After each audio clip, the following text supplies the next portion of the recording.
10 tribes vanished from history without a trace. No graves, no kingdoms, no names. But 3,000 years later, the evidence left behind might prove they never disappeared at all.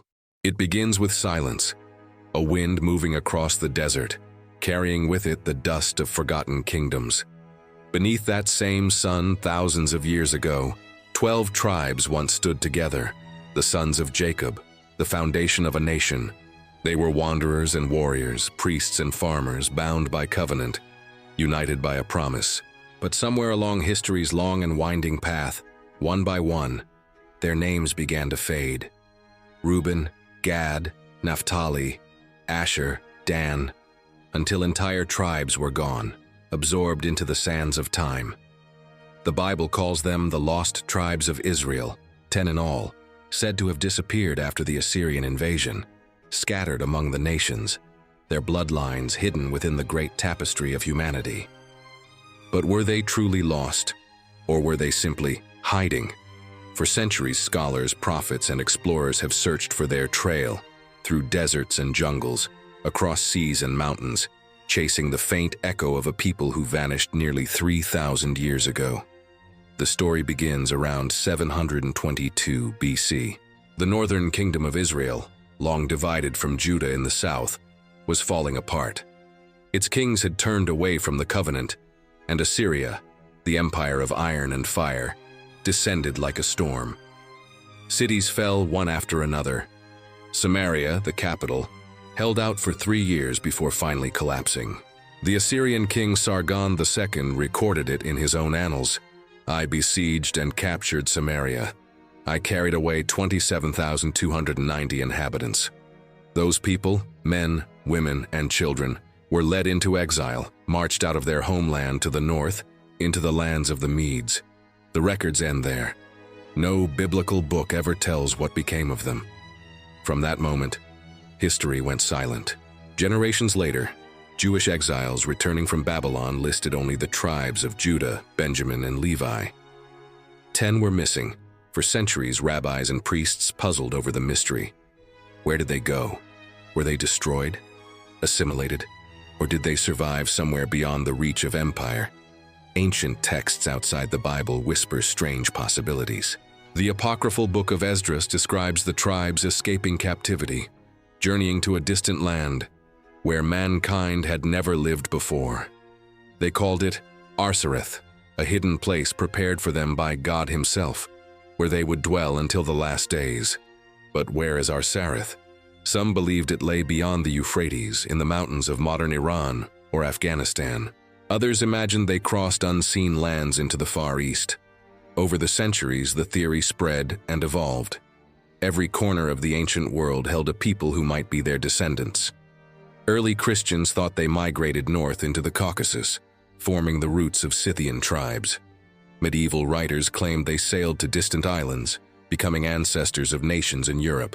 Even in Japan, Ethiopia, and the Americas, legends arose of ancient wanderers who followed strange laws, honored the Sabbath, and spoke of a single unseen God. Was it coincidence, or fragments of memory carried through bloodlines? Archaeologists searching the ruins of Assyria discovered tablets describing deported Israelites resettled near the Haber River, the city of Gozan, and the mountains of Media. But those same tablets mention groups who later rebelled, who vanished from the Assyrian records as suddenly as they appeared. Did they escape? Did they push eastward, beyond the empire's grasp? In the mountains of northern Afghanistan, ancient tribes once known as the Pathans claim descent from the sons of Israel. Their oral traditions speak of ancestors carried from the west by a mighty conqueror who swore oaths by the God of Israel and practiced circumcision for centuries before Islam. Their tribal names echo those of the lost tribes: Reuben, Ephraim, Gad. Could this remote corner of Asia hold the remnants of a people lost for millennia? And if so, why does their story persist so vividly, as if the world itself refuses to let the tribes disappear completely? Perhaps the trail of the lost tribes isn't written on maps, but in the DNA of nations. From the mountains of Asia, the search widened. The medieval world was obsessed with the idea that somewhere, the lost tribes still existed. a chosen people hidden by God until an appointed time. In the 12th century, letters began to circulate across Europe. They told of a mighty king named Prester John, said to rule a Christian empire beyond the Muslim world. Some believed his kingdom lay in India, others in Ethiopia. But many whispered that Prester John's people were the lost tribes of Israel, who had built their own kingdom far from persecution, waiting to one day rejoin the faithful. The myth of Prester John fueled explorers and crusaders alike. To them, the idea that God's hidden nation might still live beyond the deserts or seas was proof that divine history was still unfolding, that the Bible's story wasn't finished yet. Centuries later, that same fascination would follow explorers into Africa. In the Ethiopian highlands, European travelers encountered a people who practiced circumcision, avoided pork, and kept ancient Hebrew customs long before Christianity reached them. They called themselves the Beta Israel, the House of Israel. For generations, they had preserved rituals strikingly similar to Mosaic law, kosher dietary rules, purification rites, and observance of the Sabbath from Friday to Saturday. Their texts spoke of exile, of a journey from Jerusalem during the days of Solomon's temple, and of ancestors who carried the Ark of the Covenant south to protect it from invasion. The Ethiopian kings claimed descent from Solomon and the Queen of Sheba. The Beta Israel claimed descent from the tribe of Dan, one of the lost 10. When genetic testing became possible in the late 20th century, studies on the Beta Israel revealed markers common among Jewish populations, confirming ancient ties between Africa and the Near East.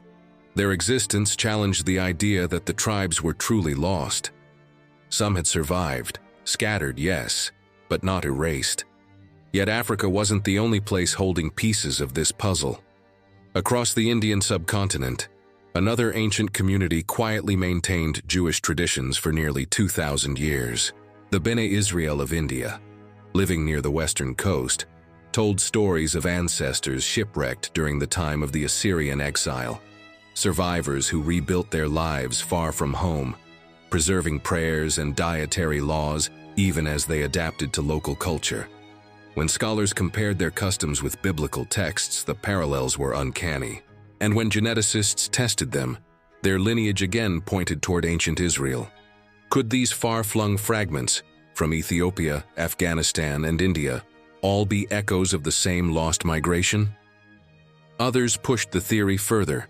During the colonial era, missionaries in the Americas were startled to find native tribes who practiced purification rituals, observed dietary restrictions, and told stories of ancestors crossing seas and being chosen by a great spirit. Some early theologians even speculated that the 10 tribes had crossed a land bridge into the New World. It was an idea born more of imagination than evidence, but it shows how deeply the legend had embedded itself into human thought. The yearning to believe that God's dispersed people were still out there, preserving fragments of sacred truth across continents.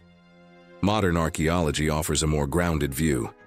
Excavations across Mesopotamia and Persia have uncovered relics, pottery, and inscriptions from settlements known to house exiled Israelites. Over time, those communities intermarried with Persians, Medes, and later, with migrating tribes from Central Asia. The bloodlines of the 10 tribes may have dissolved, blending invisibly into the great river of nations. But the mystery refuses to fade, because every few decades a discovery surfaces that reignites the question. A name etched in a forgotten script, a burial site with Hebrew markings in an unexpected land, a genetic pattern that doesn't belong.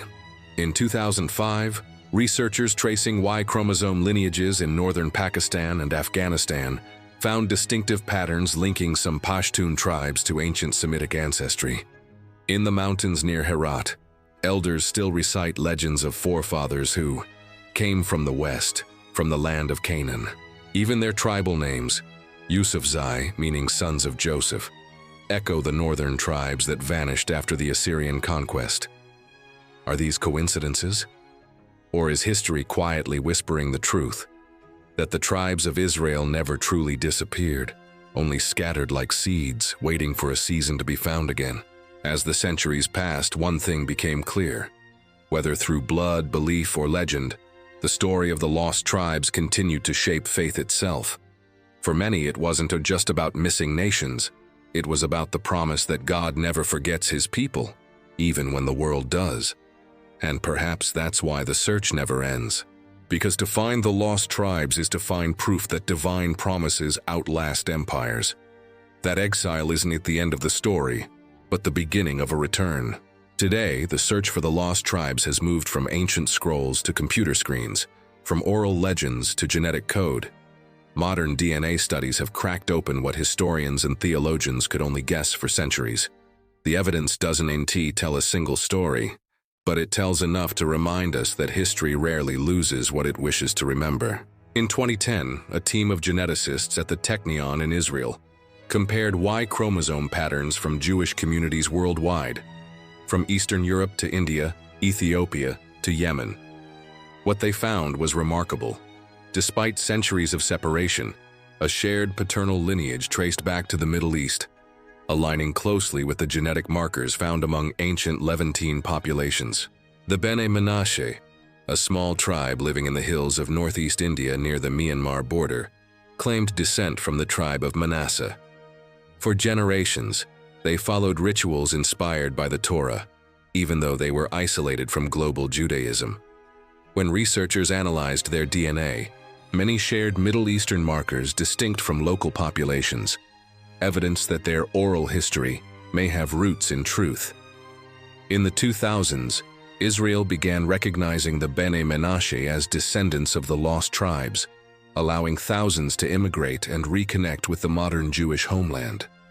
As they arrived, carrying songs, traditions, and memories passed through centuries of exile, it was as if history itself had looped back upon its origin, a circle finally closing.